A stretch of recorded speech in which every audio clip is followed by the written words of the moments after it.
Okay, well, we'll continue on with more construction details. Now here is something, this happens to be a coil of PEX. That's all it ever uses, PEX. The only time you see PVC is in the sanitary work, but as far as water works, no. Anyways, there's a PEX line. This is a PEX line that's heading out here to feed the swimming pool. Actually, there's two lines. There's one line for the shower, and there's a big line for running filling the pool is a 1-inch line on a submersible pump down in the creek. So, no, depending on the community system at all, to provide water, especially when you're needing a lot of it. We put that in to make sure we had guaranteed water supply when we were pouring the pool, because that is an unmitigated disaster. Okay, I got sidetracked or got cut off by time on the other video. This is the wavito, what they call wavito or river rock, and that's what's in the biodigester, and it's also what's around all this.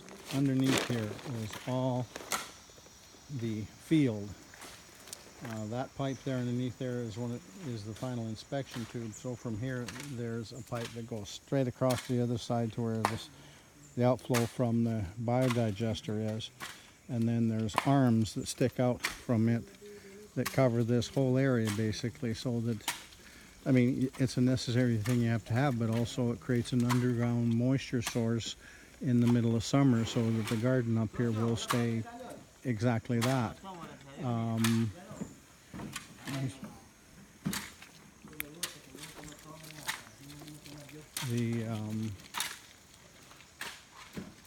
So now moving on with one of the major focal points of this property, and a lot of mountain properties like this, is the swimming pool and how this was done. Today we just poured the pilings for the surround deck. That's basically having a deck goes all the way around it on 3 sides, and then a lower deck in front that's going to be sticking out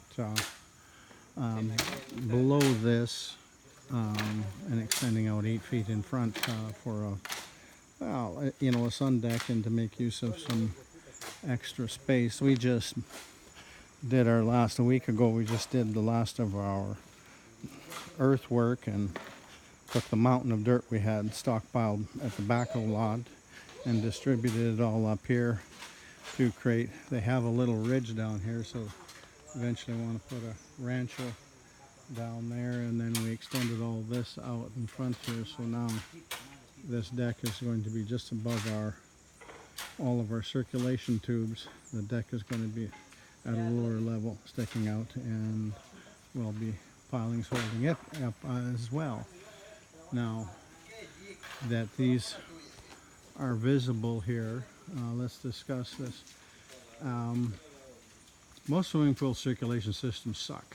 A pool cannot be cleaner than the efficiency of its circulation system dictates. The first thing is, I don't put elbows in pools anywhere. One exception, a drain, where it's not being pumped, it's just gravity feed. But whenever you're pumping something, you've got to have an efficient flow of water. If it's restricted, that means that pump is working hard. It means it's consuming electricity for its forever. And this pool is literally meant to be forever. As you can see, this was a monolithic pool, all poured concrete, high quality concrete. This stuff tests out at almost it's over 4,000 psi. Is this quality of the quality of concrete, and block is just a bloody disaster, and it isn't cheaper. Horrifically more time consuming, and I have a simple math on that. Why pay more to get less?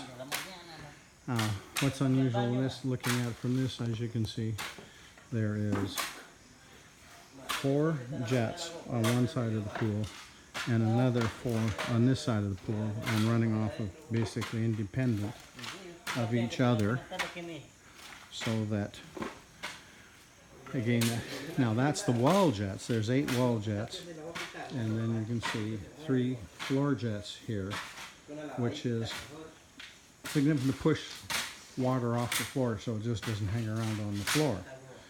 Now this is particularly relevant